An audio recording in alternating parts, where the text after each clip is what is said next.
Assalamualaikum warahmatullahi wabarakatuh. Baik, anak-anak di kelas 11 MPL, kita berjumpa lagi di video kali ini tentang mata pelajaran basis data. Kalian akan memahami materi yang pertama, yaitu struktur hierarki basis data. Nah, di dalam struktur hierarki basis data ini nanti kalian akan mempelajari yang pertama, definisi dari basis data itu seperti apa, terus konsep dari basis data itu seperti apa, manajemen basis data, serta operasi dasar dari basis data. Nah, di e-learning yang sudah saya sampaikan kemarin, itu sudah saya berikan materi tentang pengenalan yang pertama. Jadi kalian mungkin sudah paham tentang materi yang sudah saya bagikan kemarin. Oke, untuk di penjelasan dari video ini nanti akan saya jelaskan secara lengkap tentang struktur hierarki basis data melalui media yang saya akan jelaskan ini. Oke, kita bisa langsung mulai saja di slide berikut ini. Oke, kita kembali lagi untuk pemaparan dari slide tentang pengenalan plus operasi dasar pada struktur hierarki basis data. Nah, harapannya tadi sempat saya jelaskan ya, tempat saya singgung, nanti kalian akan punya gambaran atau mempunyai pemahaman tentang apa sih materi pertama yang akan saya sampaikan ini tentang hierarki basis data. Nah, oke, mungkin kita lanjutlah langsung ke slide yang pertama. Nanti silakan untuk disimak ya. Yang pertama, pengertian dari basis data. Di sini ada pengertian secara umum. Basis data adalah basis data terdiri dari dua kata, yakni basis dan data, di mana basis dapat diartikan berupa gedung, tempat kumpul, tempat berkumpulnya atau pusat perkumpulan. Nah, sedangkan arti dari data sendiri adalah suatu kumpulan fakta dari dunia nyata yang mewakilkan sebuah objek, baik itu manusia, barang, atau lainnya. Oke, definisi dari basis data berarti kumpulan data yang di dalamnya terdapat satu atau lebih tabel yang terhubung antara satu dengan yang lainnya, yang mana pada setiap pengguna atau user diberi hak akses untuk bisa menggunakannya, diantaranya seperti edit, delete, update, nah, mengubah, menghapus, memperbarui, dan lainnya pada tabel tersebut. Nah, jadi ini merupakan definisi dari apa sih basis data itu. Oke, selanjutnya tujuan dari basis data. Nah, tentu dibuatnya basis data itu ada tujuannya ya. Nah, nanti silakan ini disimak. Tujuan dari basis data untuk yang pertama, dapat melakukan penyimpanan cepat dan mudah. Nah, ini diartikan ketika penggunaan basis data itu mempunyai sistem, tentu data yang berasal dari user itu akan mudah dikelola di sistem itu. Nah, jadi kalau penggunaan data, penyimpanan data itu secara manual, nah tentu itu akan mempersulit dan akan lebih lama untuk mengoperasikan data. Nah, jadi tujuan adanya basis data ini penyimpanan cepat dan mudah karena adanya sistem. Nah, terus yang kedua, memberikan efisiensi ruang yang lega di memori penyimpanan, karena dengan adanya basis data, redundansi dapat terhindari. Nah, di sini dapat diartikan memori penyimpanan karena adanya basis data itu yang di sini redundansi dapat terhindari. Nah, redundansi itu dapat diartikan sebagai data yang mirip atau data yang sama. Nah, jadi data yang memiliki data yang sama itu bisa terdeteksi oleh sistem ini. Nah, jadi oleh ruang ini memori akan lebih lega istilahnya ya, karena data yang double itu akan terdeteksi. Nah, jadi tidak ada redundansi. Terus yang ketiga, akurasi keakuratan. Nah, di sini saya jelaskan untuk akurasi dan keakuratan ini berguna untuk menentukan ketidakakuratan dari data itu sendiri.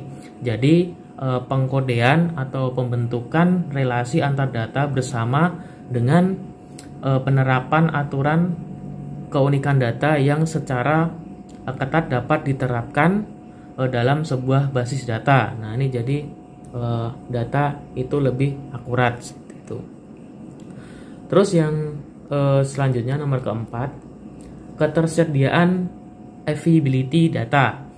Nah, di sini yang dimaksud data itu selalu akan tersedia istilahnya karena mempunyai suatu sistem menyediakan data itu. Nah, jadi lebih akan mudah diakses oleh pengguna karena akan data itu selalu tersedia dan selalu ada.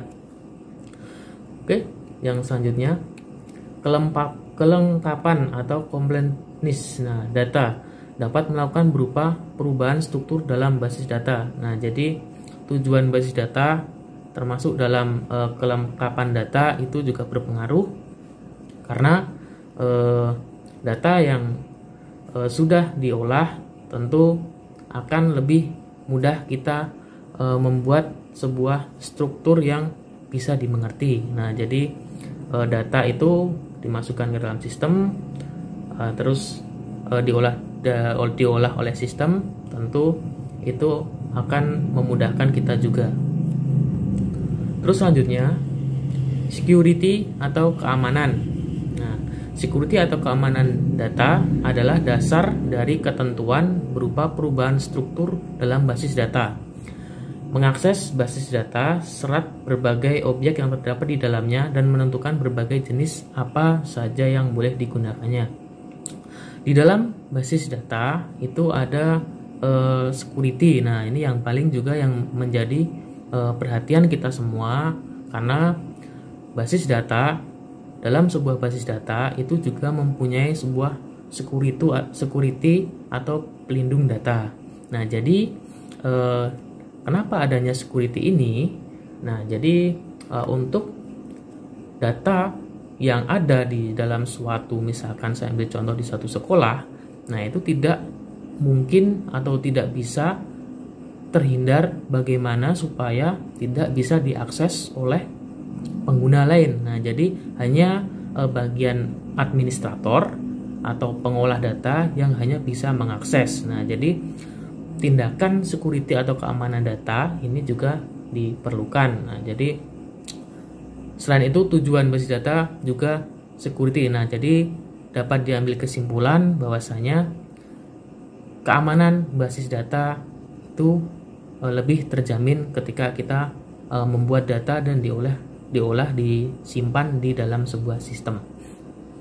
Oke, kita lanjut ke slide yang ini selanjutnya. Tujuan basis data itu juga ada untuk kebersamaan atau shareability. Nah, pengguna dari basis data dapat digunakan lebih dari satu orang. Nah, jadi yang dimaksud ini untuk penjelasannya,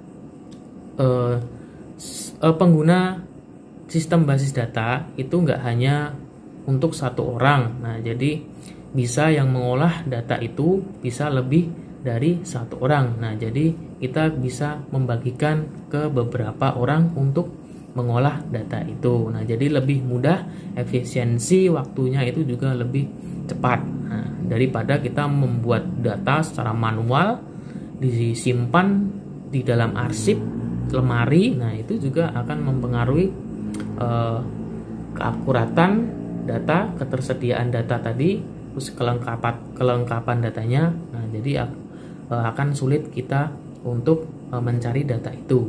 Nah, selanjutnya komponen dalam sistem basis data. Nah, di sini ini ya, apa aja sih komponen dalam sistem basis data itu? Yang pertama ada hardware atau perangkat keras. Nah, dalam komponen basis data ini tentu adalah atau perlu.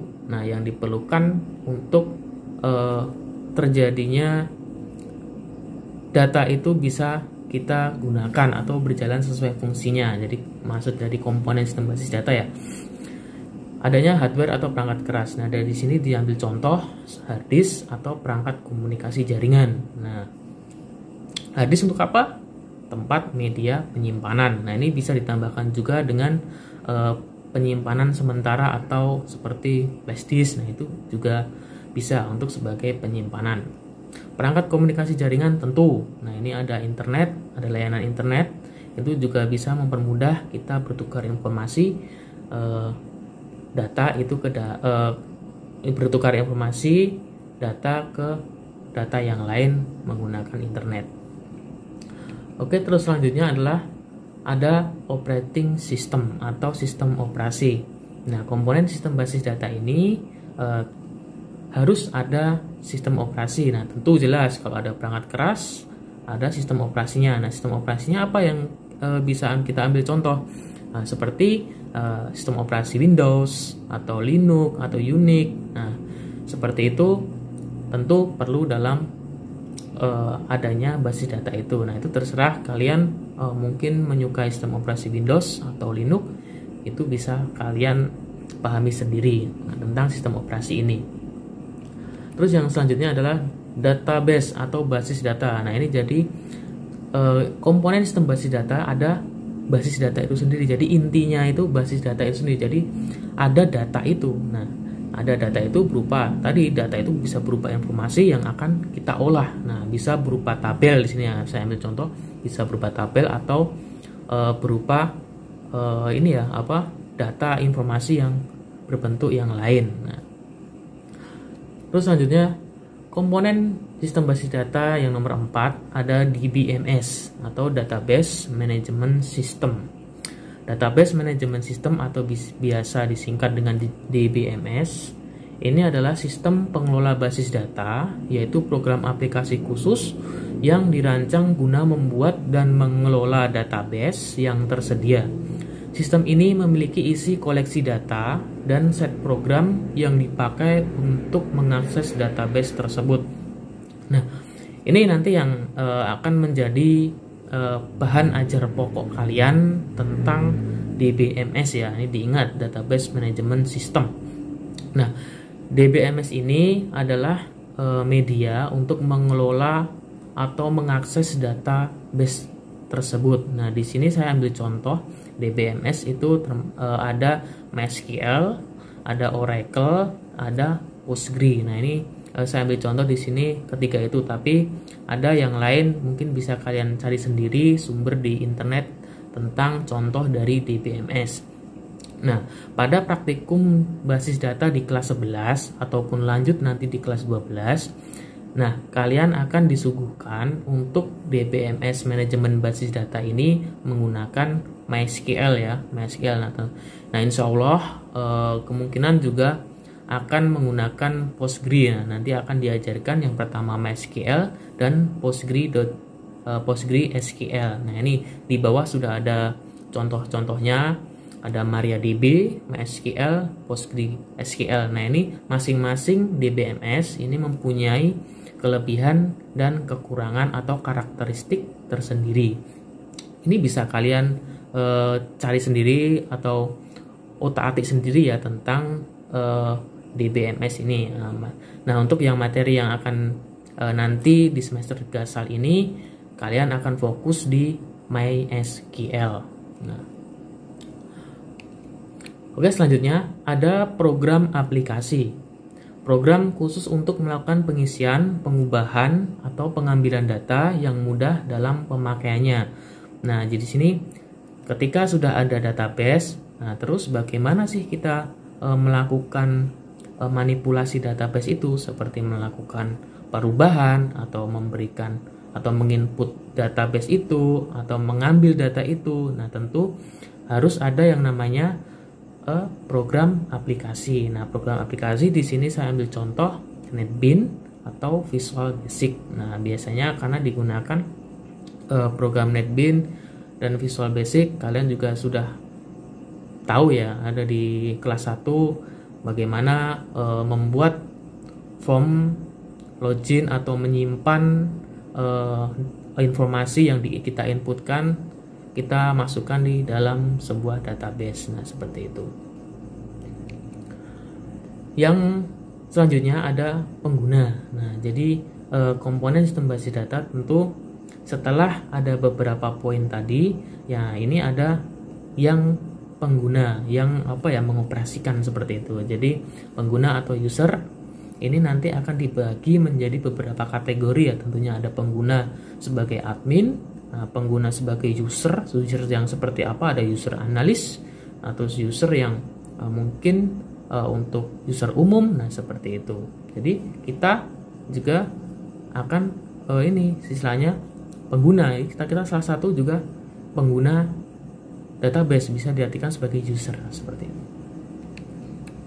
Nah, ini yang dimaksud tadi ada pengguna user yang dapat dikategorikan menjadi beberapa user ya. Ada administrator. Nah, administrator ini kalian tahu kalau admin itu yang mengendalikan sistem atau yang mengatur seluruh dari struktur basis data itu. Nah, jadi administrator ini yang adminnya atau yang mengatur seperti itu. Nah, ini saya ambil penjelasan ya untuk pengguna atau pemakai sistem basis data. Yang pertama adalah programmer. Nah, tentu pengguna atau pemakai sistem basis data ini kenapa kok programmer? Nah, di sini saya ambil contohkan atau berikan penjelasan.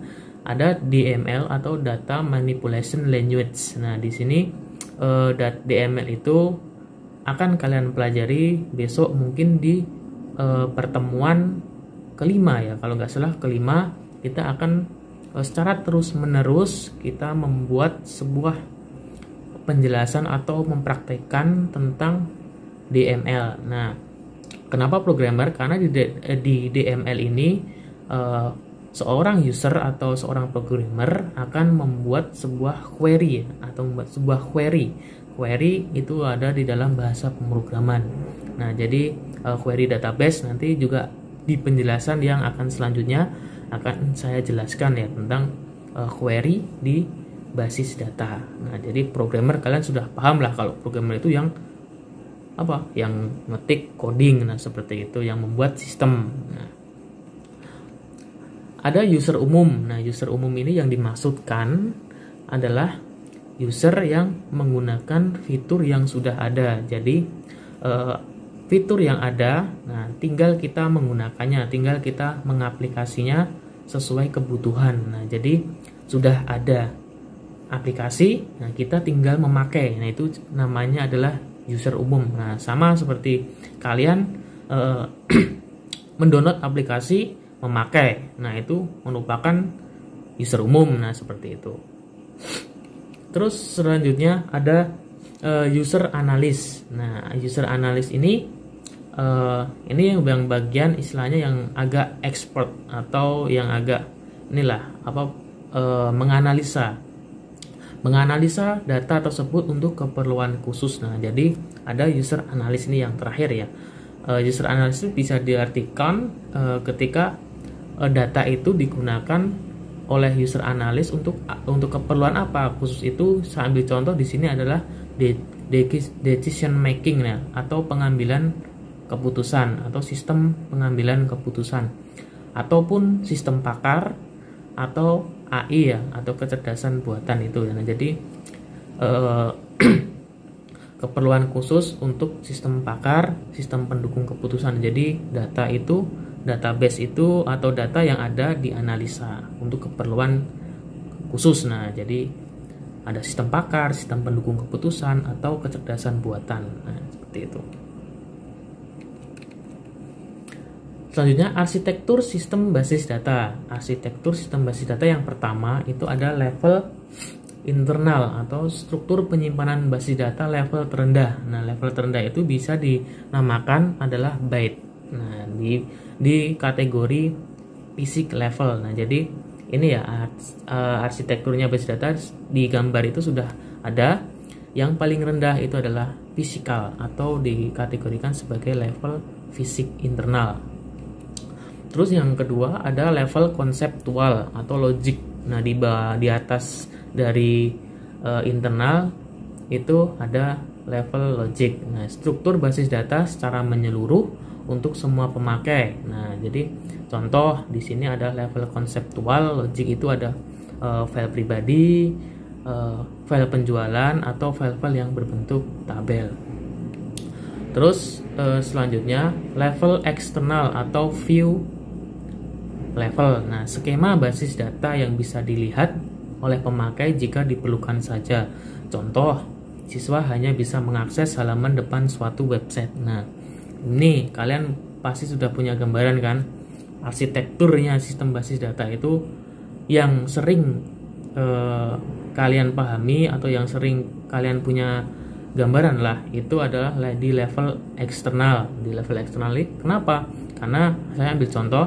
Nah, ketika kalian mengakses web e-learning, nah tentu kalian tidak bisa mengakses halaman administratornya, halaman untuk mengubah-ubah halaman depannya. Nah, itu jadi di sini dikategorikan kalian hanya bisa mengakses di level eksternal. Nah, jadi siswa hanya bisa melihat mengakses halaman depan suatu website saja. Nah, jadi tidak bisa merubah di dalam website itu. Nah, jadi tidak punya hak akses, itulah intinya. Nah, ini saya ambil contoh lagi untuk di arsitektur sistem basis data di level internal. Ini ada gambar di sini. Nah, ini juga pesan saya untuk level internal ini kalian bisa mengingat ya. Jadi diingat ini karena penting. Nah, penting untuk kedepannya. Jadi level internal ini adalah level yang paling rendah atau paling bawah, itu namanya byte. Di sini menjelaskan definisi data yang meliputi nama, atribut, ada tipe data. Nah, tipe data itu ada banyak. Di sini ada teks, memo, auto number, dan seterusnya. Di sini saya akan jelaskan. Untuk tipe data teks, nah digunakan untuk file alfanumerik. Nah, misalkan nama, alamat, pos, kode pos memiliki banyak karakter, yaitu maksimal 255 karakter pada setiap filenya. Jadi teks ini digunakan untuk penulisan nama, alamat, kode pos. Nah, seperti itu ya. Jadi panjang karakternya maksimal 255. Untuk memo sama seperti teks ya, tetapi dapat menampung kurang lebih 64.000 karakter untuk tiap filenya, tapi tidak bisa diurutkan atau diindekskan ya di sini ya. Ada auto number, tidak dapat diisi secara manual, tapi terisi secara otomatis oleh akses. Secara berurutan atau acak biasanya digunakan untuk penomoran ya. Nah, auto number ini untuk penomoran biasanya ada di nomor 1, nomor 2, 3, dan seterusnya. Number dapat digunakan untuk menyimpan data numerik yang akan digunakan untuk proses perhitungan matematik. Nah, mengurangi, menambahkan, mengkali, dan membagi suatu bilangan. Ya, jadi ini tipe data yang harus mungkin kalian pahami, nggak harus dihafal, tapi kalian tahu lah, oh seperti ini tipe data teks itu seperti apa, memo, auto number, dan number itu. Terus ada yang selanjutnya currency. Nah, currency ini tipe jenis number, tapi pada awal selalu disertakan simbol currency. Nah, ini untuk mata uang terutama, default dengan regional setting yang digunakan misalkan Rp atau dolar. Dapat menggunakan angka dengan 15 digit di belakang desimal dan 4 digit sesudah desimal. Yes atau no merupakan tipe data dengan dua pilihan saja, yaitu yes 1 atau true, dan no 0 atau false. Format yang tersedia adalah yes atau no. Nah, true atau false, benar atau salah, dan on atau off. Oke, lanjut ke arsitektur hierarki basis data. Nah, jadi di sini tadi arsitektur basis data, sekarang ke arsitektur hierarki basis data. Sesuai gambar ini kalian bisa melihat ya, dari arsitektur basis data hierarki ini ada berkas, rekaman, terus ada elemen data.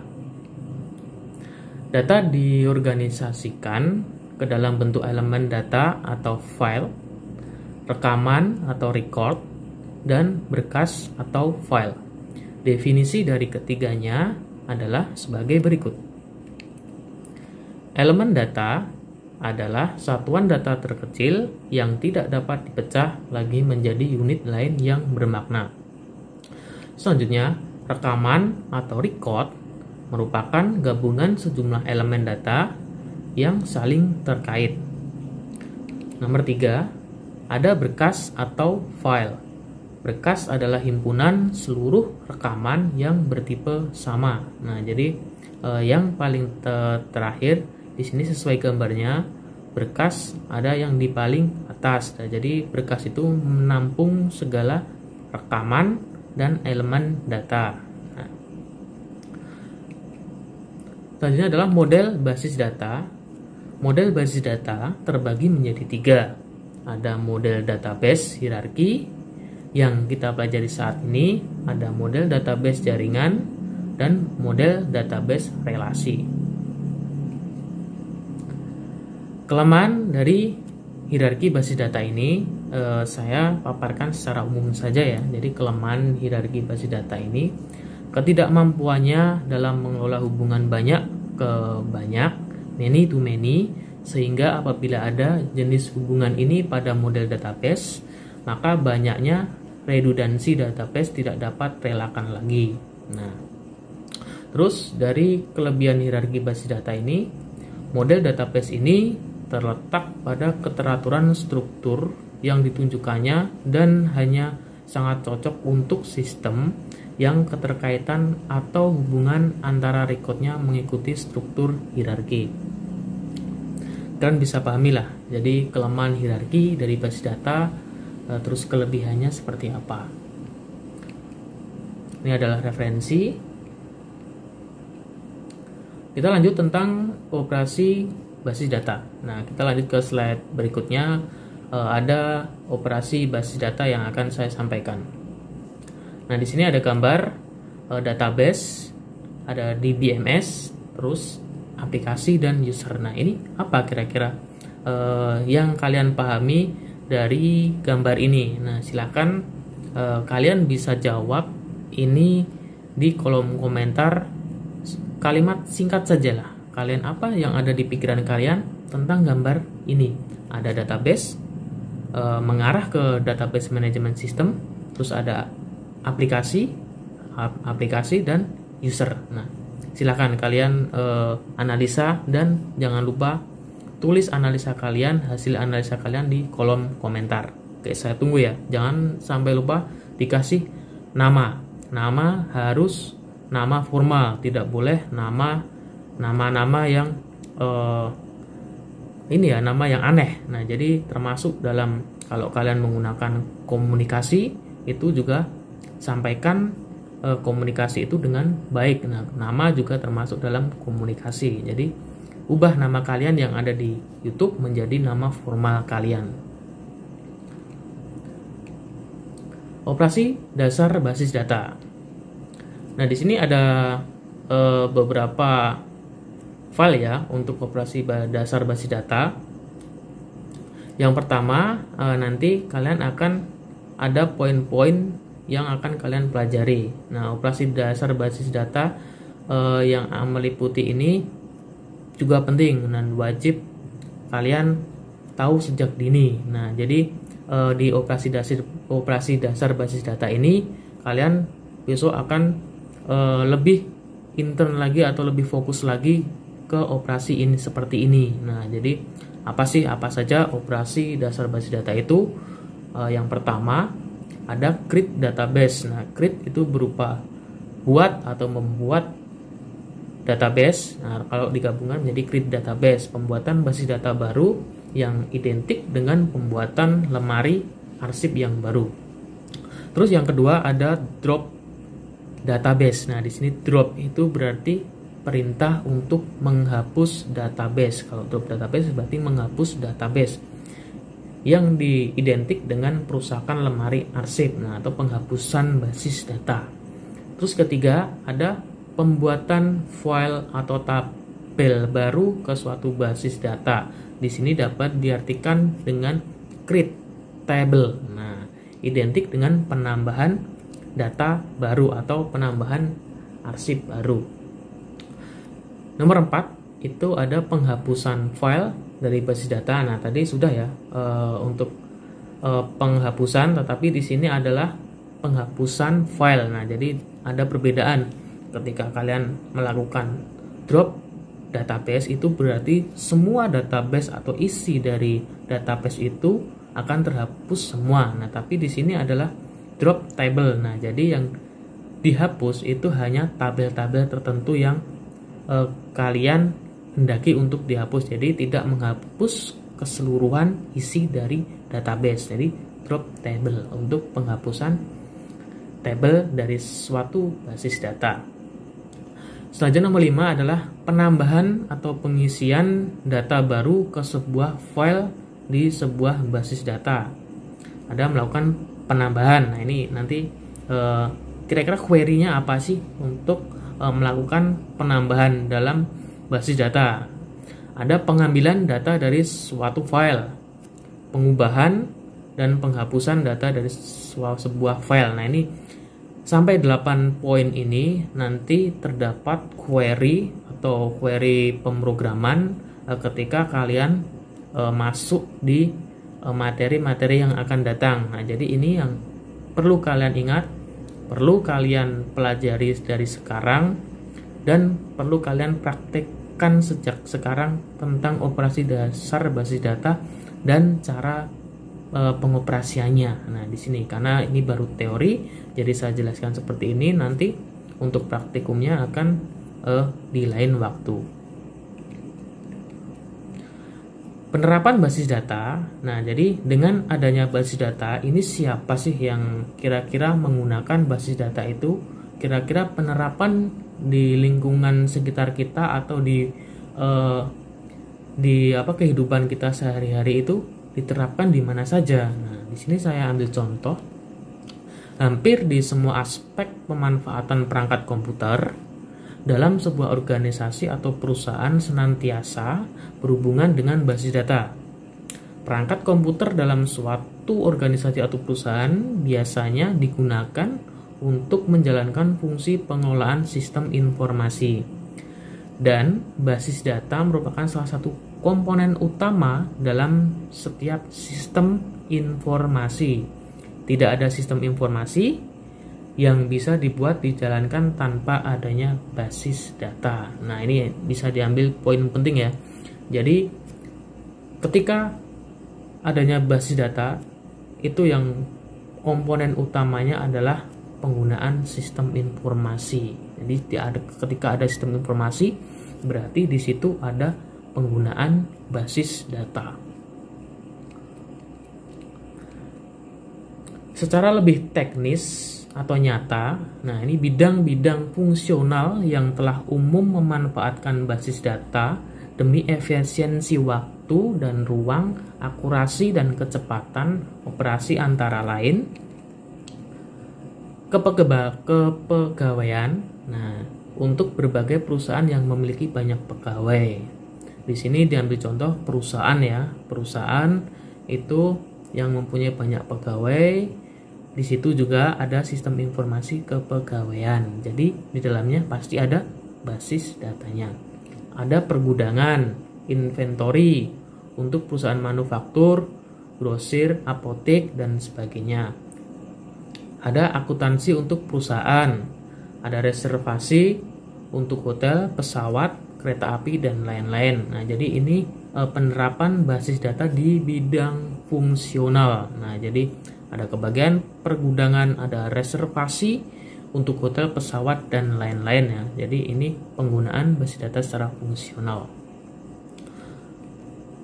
Terus penerapan basis data, bentuk-bentuk penerapan basis data untuk organisasi atau perusahaan yang memanfaatkan basis data sebagai komponen sistem informasi dalam organisasi atau perusahaan dapat berupa perbankan. Nah, ini penjelasannya dalam melakukan pengelolaan data nasabah atau data tabungan, data pinjaman, dan yang lain-lain tentu di situ ada basis datanya. Karena kalau misalnya perbankan itu kan ada nama-nama yang menabung di bank, ada yang mengambil uang di bank, tentu itu semuanya tercatat atau terrecord di dalam sebuah sistem itu, sistem perbankannya. Jadi ada namanya basis data itu diperlukan. Asuransi di sini dapat melakukan pengelolaan data nasabah, data pembayaran premi, pemrosesan pengajuan klaim, asuransi dan lain-lain. Rumah sakit dalam melakukan pengelolaan histori penyakit, pengobatan pasien, menangani pembayaran, perawatan, dan lain-lain.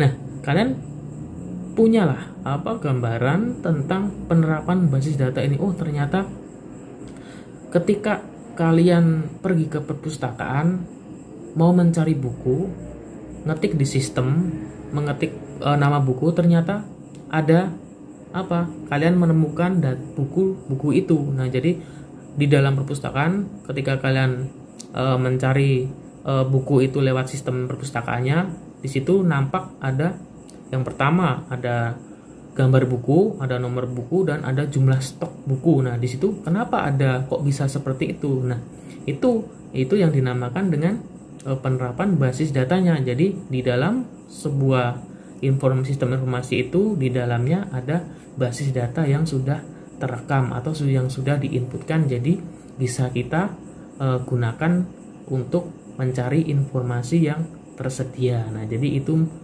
kemudahan kita menggunakan basis data. Nah, oke, cukup dari saya. Sekian untuk materi struktur hierarki basis data sekaligus penjelasan tentang operasi dasar dari basis data. Nah, di slide ini, di materi ini, harapannya kalian sudah mengetahui atau mengenal dari basis data itu sendiri dan beberapa macamnya, sampai kalian untuk melatih skill kalian ya tentang basis data ini, karena basis data ini menjadi tonggak penting untuk kalian belajar di kelas 11 RPL, karena tanpanya ada basis data kalian tidak akan bisa membuat sistem. Ingat, tanpa adanya basis data, sistem itu bukan apa-apa. Nah, walaupun kalian bisa membuat sistem yang mahir atau membuat sistem yang expert, tapi di dalamnya kalau basis datanya acak-acakan, nah itu juga akan menjadi masalah. Oke, jangan lupa untuk tinggalkan komentar. Tadi ada pertanyaan dari saya, silahkan untuk di komentar kalian dengan cara komentar yang beradab, mencerminkan siswa Muhammadiyah. Nah, baik, tadi sudah saya jelaskan secara gambaran tentang dari mata pelajaran basis data, terutama di kompetensi pertama, yaitu struktur hierarki basis data. Nah, harapannya kalian sudah punya gambaran tentang apa sih yang kalian pelajari pertama di dalam struktur hierarki basis data itu. Nah, oke, cukup dari saya. Bila kurang jelas, silahkan untuk tulis komentar kalian di bawah ini. Terima kasih dari saya. Assalamualaikum warahmatullahi wabarakatuh.